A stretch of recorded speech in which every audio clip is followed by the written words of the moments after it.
Hello and welcome back to the clear concept classes. आज के इस लेक्चर में हम लोग कंडीशनल कंस्ट्रक्ट्स के बारे में पढ़ेंगे। But before that let us talk about the types of constructs that are in a programming. So basically किसी भी प्रोग्राम में तीन कंस्ट्रक्ट्स होते हैं। The first construct is sequentially, then conditionally which we will also call as selection based, and third is iteratively. So सबसे पहले sequentially construct में होता क्या है। Sequentially constructs means those constructs या ऐसे प्रोग्रामिंग जिसमें लाइन बाय लाइन एग्जीक्यूशन होता है। ओके, फॉर एग्जांपल मैंने तीन स्टेटमेंट्स लिखा, system dot out dot println hello, then again I am writing system dot out dot print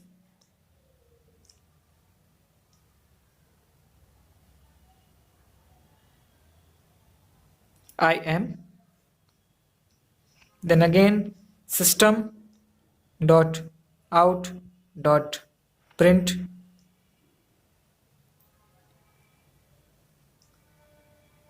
Shyam. So अगर ये किसी मैंने फंक्शन के अंदर लिखा, for example I am writing this inside the main function. Okay, main function के अंदर मैंने सिर्फ इतना लिखा। सो इसमें क्या होगा, प्रोग्रामिंग सबसे पहले मेन फंक्शन से स्टार्ट होगा, देन द फर्स्ट लाइन, सो यहां से क्या होगा, प्रिंट करेगा हेलो, देन ये इसके नेक्स्ट लाइन, यहां से प्रिंटलन से नेक्स्ट लाइन पे आ चुका है तो यहां प्रिंट करेगा आई एम, एंड देन ध्यान रखिए दोनों प्रिंट है तो ये दोनों सेम लाइन में प्रिंट करेगा तो यहां से करेगा श्याम। सो यहां हमने देखा कि ये लाइन बाय लाइन एग्जीक्यूशन हो रहा है। यहां पे क्या हो रहा है, line by line execution. So this part is called the sequential construct. Okay, sequential construct. Then the second one, this is about the sequential. Now we have to talk about the conditional construct. Conditional construct एक तरह से sequential का type है, but उसमें हम लोग printing किसी या स्टेटमेंट्स का एग्जीक्यूशन किसी कंडीशन के बेस्ड पर करते हैं। लाइक फॉर एग्जांपल मान लीजिए हमने कुछ कंडीशन लिखा, तो ये कंडीशन क्या होगा, this condition can be either true और false, right. This condition can either be true और इट कैन बी फॉल्स। तो देखिए हमने कुछ स्टेटमेंट लिख दिए, यहां पर मैंने लिखा स्टेटमेंट 1, देन स्टेटमेंट 2,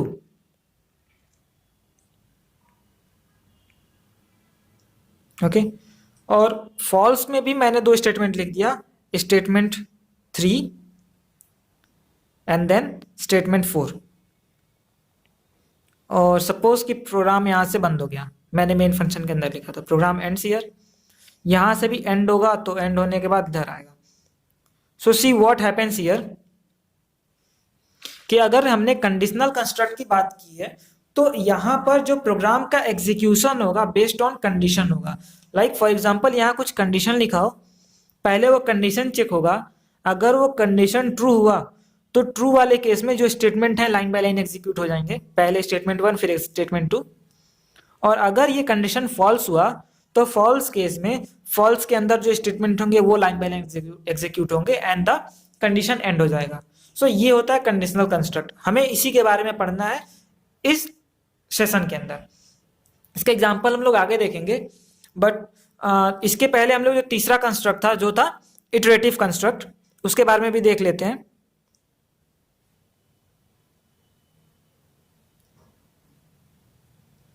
सो उसके पहले इसमें लिख लेते हैं कंडीशनल कंस्ट्रक्ट में क्या था। तो कंडीशनल कंस्ट्रक्ट में क्या था कि लाइन बाय लाइन एग्जीक्यूशन तो होता है बट बेस्ड ऑन कंडीशन।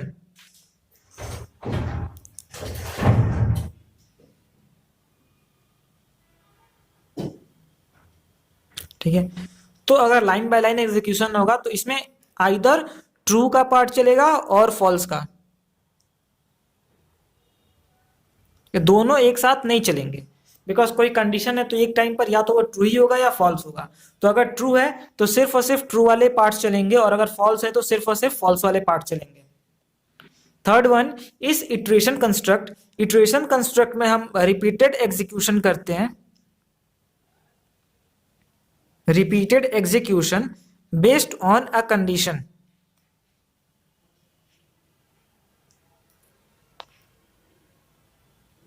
इसमें क्या होगा, एक कंडीशन होगा, मान लीजिए कंडीशन मैंने लिखा, तो इस कंडीशन के ट्रू या फॉल्स होने पर कुछ स्टेटमेंट होंगे। मान लीजिए ट्रू पर 2 स्टेटमेंट प्रिंट हो रहे हैं, लाइक स्टेटमेंट 1 और फिर स्टेटमेंट 2, ठीक है। और यहां से क्या होगा, रिपीटेड जब एग्जीक्यूशन करना है तो स्टेटमेंट 2 के बाद दोबारा से कंडीशन पे चले जाते हैं ताकि वो रिपीट होता रहेगा, देखिए। और कंडीशन अगर है तो ट्रू के वगैरह फॉल्स भी होगा तो फॉल्स पे हमने कर दिया एग्जिट, ठीक है। तो इस पार्ट को हम देखते हैं। इस पार्ट में क्या है, प्रोग्राम आया एग्जीक्यूशन, यहां पर कंडीशन मिला उसे, अगर कंडीशन ट्रू हुआ तो स्टेटमेंट 1 स्टेटमेंट 2 एग्जीक्यूट होगा और फिर से वो प्रोसेस रिपीट हुआ, फिर कंडीशन चेक होगा, ट्रू हुआ तो स्टेटमेंट 1 स्टेटमेंट 2 एग्जीक्यूट हुए।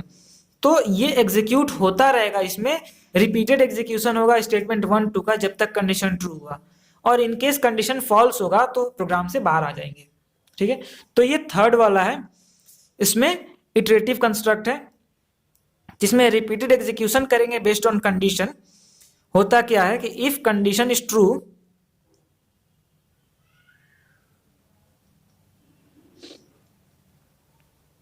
तो स्टेटमेंट्स को हम रिपीट करेंगे, स्टेटमेंट्स आर रिपीटेड। और अगर फॉल्स होगा या मतलब एल्स अगर कंडीशन फॉल्स हुआ तो हम क्या कर देंगे, एग्जिट कर देंगे या स्टॉप कर देंगे रिपीटिशन को। सो ये तीनों तरह के कंस्ट्रक्ट थे प्रोग्रामिंग में। जो पहला सीक्वेंशियल कंस्ट्रक्ट था ये हमारा नॉर्मल प्रोग्राम है जो अभी तक हम लोग करते आ रहे थे, कि उसमें मेन फंक्शन के अंदर लाइन बाय लाइन एग्जीक्यूशन हो रहा था। दूसरा कंडीशनल कंस्ट्रक्ट है जो हम इस सेशन में पढ़ेंगे लोग।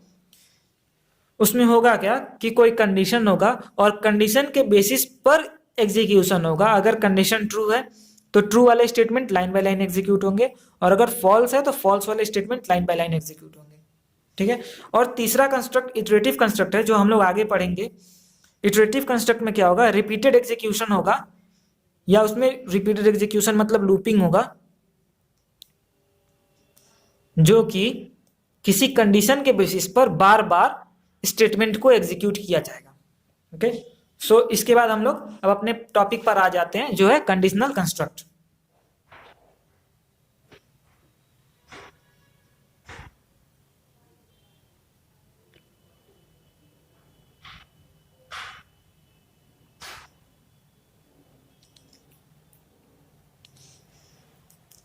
तो कंडीशनल कंस्ट्रक्ट के बारे में हम लोग पढ़ ही लिए हैं, इसके टाइप्स देखते हैं। तो जावा में जो कंडीशनल कंस्ट्रक्ट्स हैं, एक होता है if, second is if else, third one it is nested if, and fourth one is switch. Nested if का मतलब होता है इफ इनसाइड इफ, एक इफ के अंदर दूसरा इफ लगा देंगे, नेस्टिंग होगा। सो ये 4 कंस्ट्रक्ट हैं जिनके बारे में हम लोग पढ़ा जाएगा। सो सबसे पहले हम लोग इफ स्टेटमेंट के बारे में पढ़ते हैं कि इफ स्टेटमेंट इन जावा।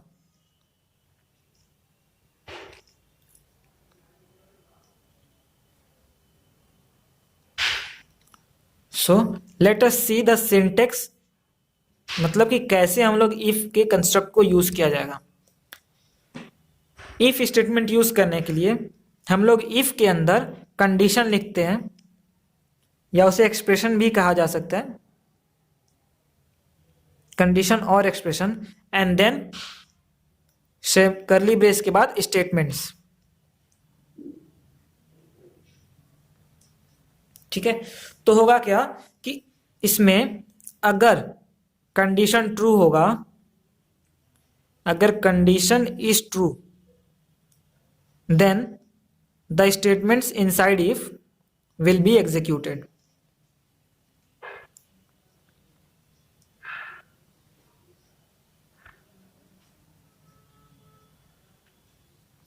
ये इफ कंस्ट्रक्ट होता है कि ये जो स्टेटमेंट होंगे एक कंडीशन के बेसिस पर ही प्रिंट होंगे, ये एग्जीक्यूट होंगे। अगर ये कंडीशन या एक्सप्रेशन जो इसमें लिखा हुआ है अगर ये ट्रू हुआ, इफ दिस कंडीशन और expression is true then only the statements will be executed, otherwise they will not be executed। ठीक है, otherwise they will not be executed, or we can say otherwise they are ignored। for example,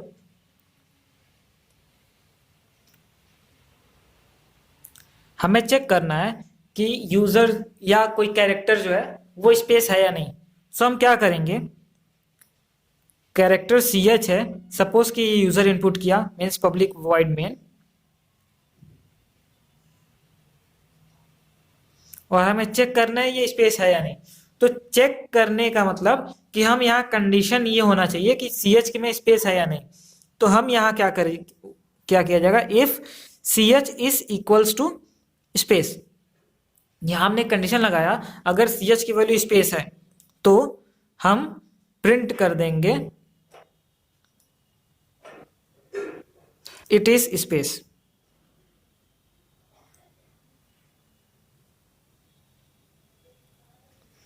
okay, अगर इसमें और भी add होता कि digit भी check करना है तो हम क्या करते हैं कि फॉर डिजिट ch में क्या होना चाहिए, या तो 0 1 2 3 4 5 6 7 8 9, मीन्स 0 to 9। तो हम यहाँ पे एक्सप्रेशन या कंडीशन क्या लिख देंगे कि ch is greater than equals to 0 and ch is smaller than equals to 9। इस केस में क्या होगा, प्रिंट हो जाएगा it is a digit.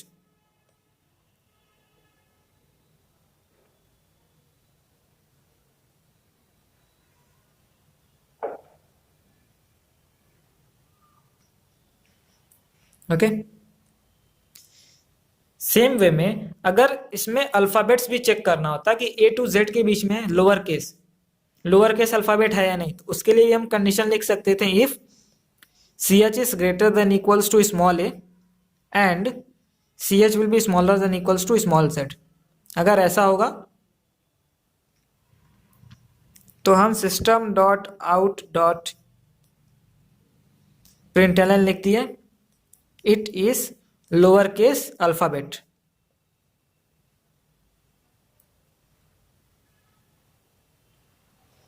Okay, and ये मेन फंक्शन मैंने खत्म कर दिया। तो इस प्रोग्राम को देखिए, सपोज कि ch का जो इनपुट है, सपोज ch का जो इनपुट है यूजर ने ch में इनपुट किया 5, तो क्या होगा, लाइन बाय लाइन एग्जीक्यूशन होता है। फर्स्ट ये इनपुट हो गया, देन क्या मैच करेगा, if ch is equals to space, ch में है 5 इक्वल्स टू स्पेस, फॉल्स है। तो अगर फॉल्स है तो इसकी बॉडी में नहीं जाएंगे, इसकी बॉडी के बाहर। तो नेक्स्ट इफ मिल रहा है इसे ch is greater than 0 greater than equals to 0 and less than equals to 9। तो 5 greater than equals to 0 and less than equals to 9 है। अगर है तो प्रिंट क्या होगा, इट इज अ डिजिट। और इसके बाद इस इफ के बाहर आए तो फिर ये भी चेक करेगा कि 5 is greater than equals to a and 5 is smaller than equals to z, जो कि नहीं होगा ट्रू। तो फिर यहां से ये कंडीशन अंदर जाएंगी नहीं। तो ध्यान रखिएगा कि इफ स्टेटमेंट में हमने क्या बोला था कि इफ कंडीशन इज ट्रू, अगर ये कंडीशन ट्रू होगा तभी अंदर के स्टेटमेंट्स चलेंगे। ओके, लाइक यहां पर ये कंडीशन ट्रू हो रहा था तो इसके अंदर की स्टेटमेंट ये एग्जीक्यूट हुई थी, और बाकी वाले में देखें स्पेस 5 स्पेस नहीं है तो ये भी फॉल्स है, और a से z के बीच में भी नहीं है तो ये भी फॉल्स है। तो अगर फॉल्स है तो इसकी स्टेटमेंट्स या इसकी बॉडी, इस दोनों इफ की बॉडी नहीं एग्जीक्यूट होंगे। ओके, सिमिलरली अगर यहां पर u होता, स्मॉल u इनपुट यूजर द्वारा, तो स्मॉल u में क्या करता, पहले इससे कंपेयर करेगा कि स्पेस और u बराबर है, नहीं है बराबर, तो इसके अंदर जाएंगे नहीं, अगले स्टेटमेंट पे आ जाएंगे। 0 से 9 के बीच में u होगा, नहीं होगा, तो ये भी स्किप हो गया और इग्नोर हो गया। और इस वाले में कंडीशन ट्रू हो जाएगा कि a से z के बीच में u आता है, तो यहां प्रिंट कर देगा it is a lower case alphabet. Okay, so ऐसे इफ स्टेटमेंट काम करते हैं जिसमें जितने कंडीशन होंगे हम सब इफ के अंदर लिखेंगे और उसकी बॉडी के अंदर तभी जाएंगे जब वो कंडीशन ट्रू होगा, और अगर वो कंडीशन फॉल्स है तो हम उसकी बॉडी के अंदर नहीं जाएंगे। सो पुराने एग्जाम्पल से एक चीज तो समझ में आया कि किसी भी प्रोग्राम में all if statements are checked, all the if statements are checked.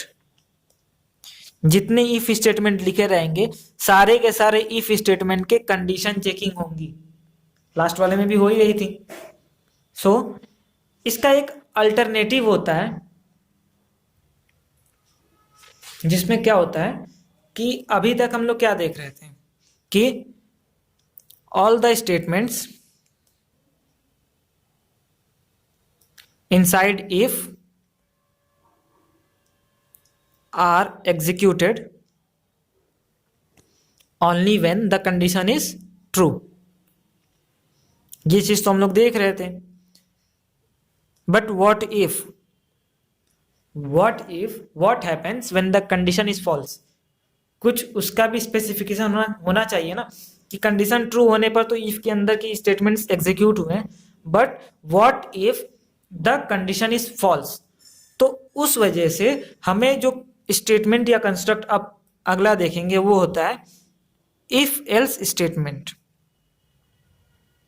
ये इसी वाले ड्रॉबैक को कवर करने के लिए इफ एल्स स्टेटमेंट यूज करते हैं, जिसमें होता यह है कि statement inside if are executed when the condition is true. ये तो यहां भी होगा कि अगर कंडीशन ट्रू होगा तो statement inside if are executed. और जो यहां फॉल्स होने पर कुछ नहीं हो रहा था, यहां पर यह होगा कि अगर कंडीशन फॉल्स हुआ तो दूसरा जो हमने यूज किया जो है एल्स, उसकी स्टेटमेंट एग्जीक्यूट होंगे। Statement inside else are executed. So if else लगाने का फायदा ये होगा कि हमारे पास ट्रू और फॉल्स दोनों कंडीशन के लिए हमारे पास एक प्रॉपर प्रोसीजर होगा। लाइक अगर हम फ्लो चार्ट से ही देखें तो इसका सिंटेक्स क्या होगा, तो यहां से हम इसकी सिंटेक्स देखते हैं। पहले जैसे यूज कर रहे थे इफ के अंदर condition, then curly brackets, body या इसमें स्टेटमेंट्स होंगे। ये इफ की बॉडी होगी जिसमें उसके स्टेटमेंट्स होंगे।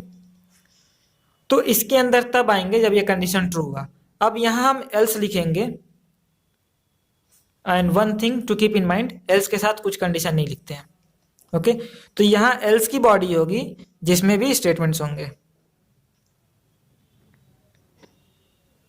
ओके, तो ये सिंटेक्स है इफ एल्स का, जिसमें अगर हमने ऐसे लिखा कि if A is greater than B, ठीक है, तो हम प्रिंट कर रहे हैं ए इज ग्रेटर,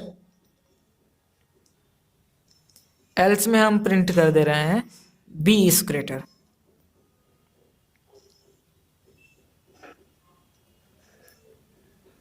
सो अगर इस पार्ट को देखा जाए, इस पार्ट को, तो क्या होगा,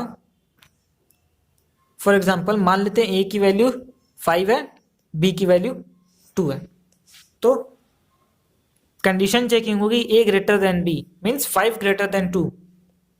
is it true? Yes it is true. अगर ट्रू है तो इफ की बॉडी एग्जीक्यूट होगी और यहां से प्रिंट होगा ए इज ग्रेटर। ओके, और जब ये ट्रू हो गया तो हम इसके नीचे देखेंगे नहीं, क्योंकि ट्रू होने पर ये चलेगा और फॉल्स होने पर ये चलेगा।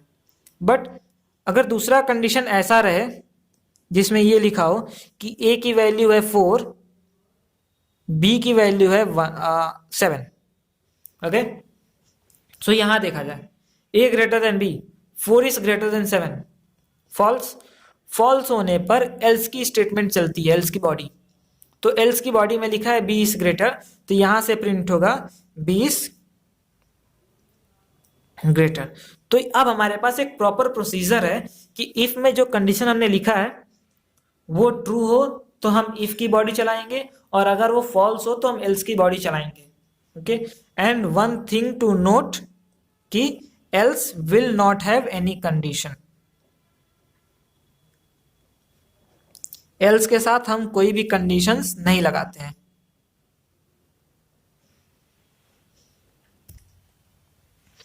अब एक एग्जांपल देख लेते हैं। एग्जांपल में मान लो बोला गया write a program to find whether a number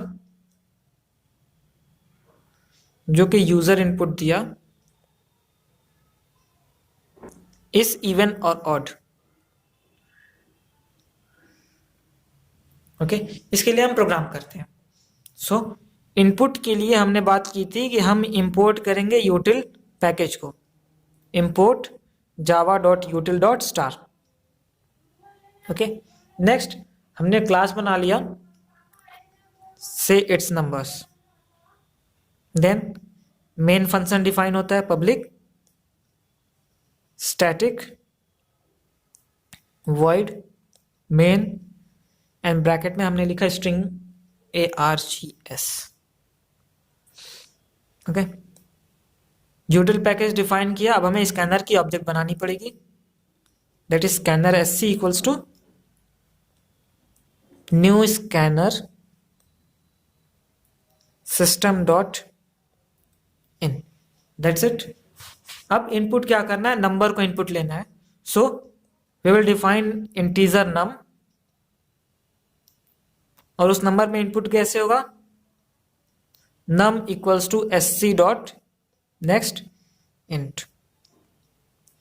okay, before that you can print system.out.println enter a number, ताकि यूजर को एक कमांड मिल जाए what he has to do। ये प्रिंट हुआ और ये नंबर में इनपुट हो गया। ओके, अब क्या करना है, नंबर इनपुट हो गया, हमें सिर्फ चेक करना है वेदर इट इज इवन और odd. So for numbers to be even and odd we know कि अगर 2 से डिविजिबल है तो इवन होगा, नहीं है तो ऑड होगा। ओके, तो 2 से डिविजिबल का मतलब क्या है कि अगर 2 से डिवाइड करें तो रिमाइंडर 0 आया, तो हम इफ में लिख देंगे कि num modulus 2 equals to 0। What is means, num को 2 से डिवाइड किया और रिमाइंडर 0 आया, और जब रिमाइंडर 0 आता है तो we know that it is an even number.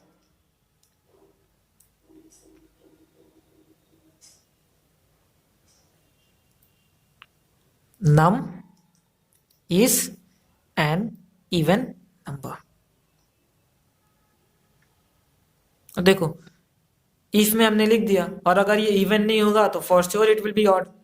तो यहां पर हम डायरेक्ट एल्स में what we will write, system dot out dot println and it will be num is an odd number. So that's it for the program. ये हो गया हमारा else खत्म, main function end end class end. Okay, so इस program से अगर देखा जाए तो स्क्रीन पर यूजर से बोला जाएगा system dot out dot println से एंटर नंबर। यूजर ने मान लो डाला 51, तो नंबर इनपुट होने के बाद क्या हो रहा है, नम मॉडुलस 2 इक्वल्स टू 0। तो नंबर को 2 से डिवाइड किया तो 51 मॉडुलस 2 0 नहीं होगा, रिमाइंडर 1 आएगा, तो ये कंडीशन फॉल्स हुआ। तो इफ में बात की गई थी कि इफ की जब कंडीशन फॉल्स होती है तो एल्स की बॉडी चलती है। तो एल्स की बॉडी में क्या लिखा हुआ है, num is an odd number. तो यहां प्रिंट क्या होगा, 51 is an odd number. The next topic जो था वो है नेस्टेड इफ एल्स। तो नेस्टेड इफ एल्स मीन्स क्या है, इसे हम लोग कहते हैं लैडर इफ एल्स इफ। मतलब नेस्टेड का मतलब होता है if else inside an if else. एक इफ एल्स के अंदर हम एक और इफ एल्स लगा लेते हैं तो नेस्टेड हो जाता है। एक क्या, एक के अंदर और बहुत ज्यादा लगा दे तो नेस्टेड हो जाता है। तो एक चीज तो हम लोग श्योर है कि जब इफ एल्स लिखते हैं तो इफ की बॉडी या कंट्रोल इफ के अंदर तभी जाता है जब इफ की कंडीशन ट्रू होगी, और अगर इफ की कंडीशन फॉल्स है तो कंट्रोल एल्स की बॉडी में जाता है। तो कभी कभी प्रोग्राम्स में ऐसे हो सकते हैं कि हमें इफ की कंडीशन के बाद एक और कंडीशन चेक करना हो। ओके, तो उस केस में हम क्या करते हैं कि इफ की कंडीशन, एक इफ की कंडीशन में लिख दिया, अगर ये ट्रू हुआ तो अंदर आके हमें एक और कंडीशन मान लो चेक करना हो, तो ये इसकी बॉडी, देन इसकी एल्स, और एक अगला एल्स हो गया। तो ये देखिए इस वाले पार्ट में क्या है कि इफ में आके कंडीशन चेक किए, अगर इफ की कंडीशन चेक करना ट्रू आया तो हम इसकी अंदर कंट्रोल जाएगी और अंदर जाके एक और कंडीशन चेक कर रहा है और उस बेसिस पर स्टेटमेंट का एग्जीक्यूशन होगा। तो ये है एक इफ के अंदर दूसरा इफ एल्स। ओके, ऐसे ही ये इफ एल्स एल्स के अंदर भी हो सकता था। तो इस तरह से हम लोग नेस्टिंग करते हैं नेस्टेड इफ एल्स में। तो हम लोग नेस्टेड इफ एल्स तभी यूज करेंगे when we want to check a condition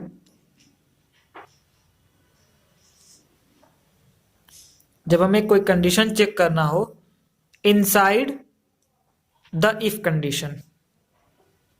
मतलब कि अगर इफ का कंडीशन ट्रू हो रहा है उसके बाद हम उसके अंदर से कुछ और कंडीशंस को चेक करना हो तो हम नेस्टेड इफ एल्स यूज करते हैं। तो हम लोग नेस्टेड इफ एल्स का एग्जांपल देख लेते हैं। जैसे क्वेश्चन होता है कि write a program to find whether an year is leap year और नॉट।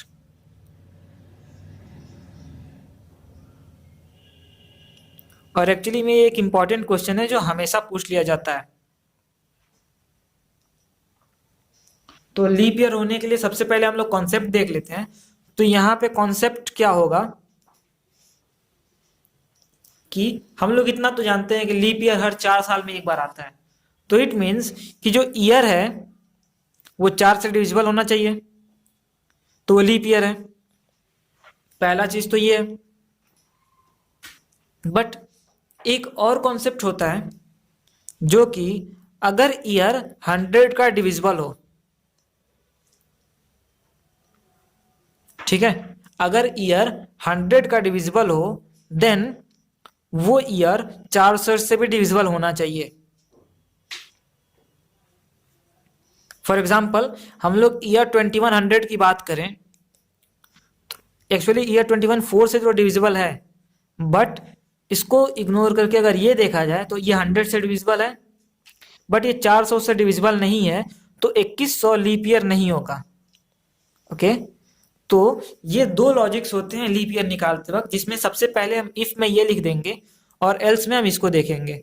ठीक है, तो इसके लिए प्रोग्राम किया जाए तो यूजर से यूजर मान लो इनपुट लेना है, तो we will write import java dot util dot star, then class leap year, public static void main,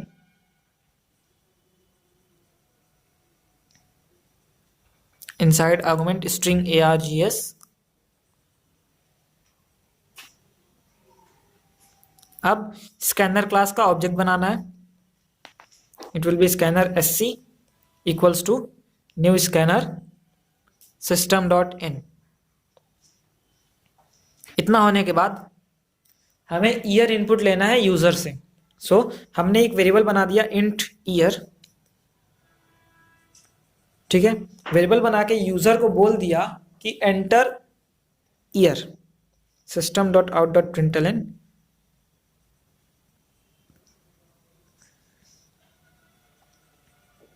enter year, and one more thing, year 4 digits में होना चाहिए, इन 4 डिजिट्स, मतलब इसका फॉर्मेट होना चाहिए वाई वाई वाई वाई। ये user को बोल दिया। अब ईयर में इनपुट ले लेंगे, ईयर में sc dot next int, input हो गया। अब हमें क्या करना है, हमें कंडीशन चेकिंग करना है। जो हमने बात किया था कि पहले ईयर अगर 100 से डिविजिबल है तो वो 400 से भी डिविजिबल होना चाहिए। तो हम यहाँ पे कंडीशन लगा देंगे if year modulo 100 is equals to 0। अगर ईयर 100 से डिविजिबल है तो हमें एक दूसरा कंडीशन चेक करना है, जो कि ये है कि अगर ईयर 100 से है तो 400 से भी होना चाहिए।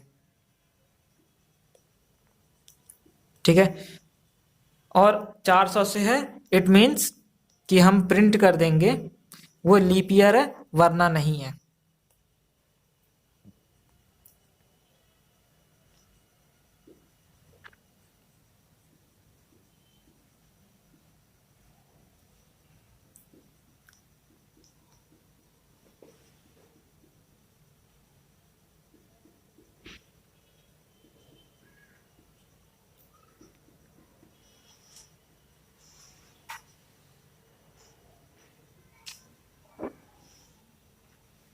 ये हमारा इफ की कंडीशन थी कि अगर 100 से है तो 400 से होगा तो लीप है वरना नहीं है। बट एक और कंडीशन था हमारे पास कि वो अगर 100 से डिविजिबल नहीं है तो 4 से होना चाहिए। तो एल्स के अंदर हम कंडीशन लगाएंगे कि if year modulo 4 equals to 0। ठीक है, उस केस में हम प्रिंट कर देंगे वो लीप ईयर है वरना वो लीप ईयर नहीं है।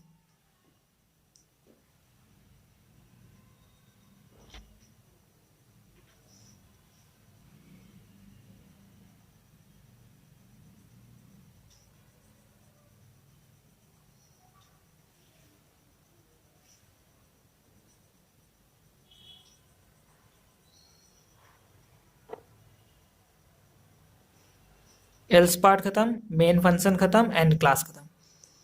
तो इस प्रोग्राम को अगर देखा जाए हम लोग, ये प्रोग्राम जिसका मेन पार्ट यही है जो ये इफ कंडीशन वाली है। तो सपोज यूजर ने एंटर किया 1900। ओके, यहां लिखेगा एंटर अ ईयर, यूजर ने एंटर किया 1900। तो यहाँ इफ कंडीशन ट्रू होगा कि ईयर मॉडुलो 100 इक्वल्स टू 0, 100 से डिविजिबल है तो अंदर आके हम एक और चीज चेक करेंगे वो 400 से भी है या नहीं। तो 1900 400 से डिविजिबल नहीं होगा तो इस केस में प्रिंट कर देगा इट इज या नॉट अ लीप ईयर, और ये प्रोग्राम एंड हो जाएगा। क्योंकि अगर इफ की कंडीशन ट्रू होके अंदर आए थे तो एल्स तो हम देखेंगे ही नहीं, तो ये खत्म। और in case suppose that your input is 2012, तो यहाँ पे ईयर मॉडुलस 100 इक्वल्स टू 0। 2012 100 से डिवाइड किए तो 0 रिमाइंडर नहीं आएगा, 12 आएगा। तो ये कंडीशन फॉल्स हुआ इफ का। जब इस इफ का कंडीशन फॉल्स हुआ तो इसके एल्स में आएंगे, इसका एल्स यहाँ है। तो इसके एल्स में दोबारा से कंडीशन चेक करें वो 4 से डिविजिबल है तो 2012 इज डिविजिबल बाई 4 यस, तो यहाँ पे प्रिंट होगा इट इज लीप ईयर। तो ये बेसिक कॉन्सेप्ट है लीप ईयर निकालने का, जिसमें इफ पार्ट में हमें चेक करना है 100 से डिविजिबल है, अगर है तो हम फिर से एक कंडीशन लगाएंगे कि वो 400 से भी होना चाहिए। ठीक है, और एल्स पार्ट में हमें एक कंडीशन ये देखना है कि वो अगर 100 से नहीं है तो वो 400 से होना चाहिए। ठीक है, तो ये लीप ईयर का प्रोग्राम था। इसके बाद और भी टॉपिक्स बच रहे हैं जो कि if else if, ternary operator and switch है, जिसे हम अगले सेशंस में कवर करेंगे। Thank you.